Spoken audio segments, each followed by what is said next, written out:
السلام علیکم ورحمۃ اللہ۔ ناظرین گرامی، حضرت بلال حبشی رضی اللہ تعالیٰ عنہ، جنہیں دنیا عاشق رسول صلی اللہ علیہ وسلم کے نام سے جانتی ہے، ایک دن بازار میں گلی سڑی آخری موسم کی کھجوریں بیچ رہے تھے۔ بھلا گلی سڑی ہوئی کھجوریں کون لیتا ہے؟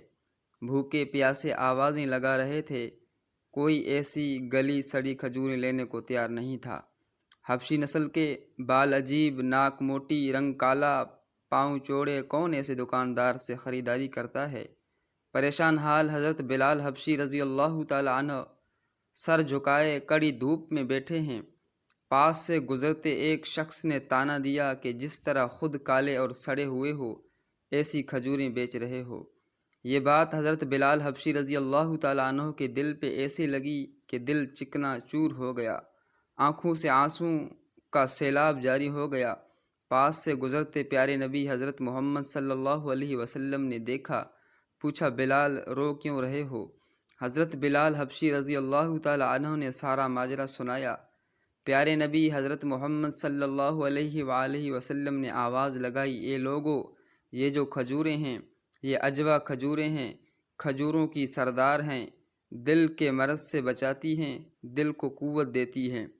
یہی نہیں فرمایا، جو اس عجوہ کھجور کو کھائے گا جادو اثر نہ کرے گا؟ دیکھتے ہی دیکھتے ساری کھجوریں بک گئیں۔ لوگ روز حضرت بلال حبشی رضی اللہ تعالیٰ عنہ سے کھجوریں لانے کا کہتے۔ کاروبار خوب چمکا۔ عشق رسول صلی اللہ علیہ وسلم میں ڈوبے حضرت بلال حبشی رضی اللہ تعالیٰ عنہ کی خوشحالی کے دن لوٹ آئے۔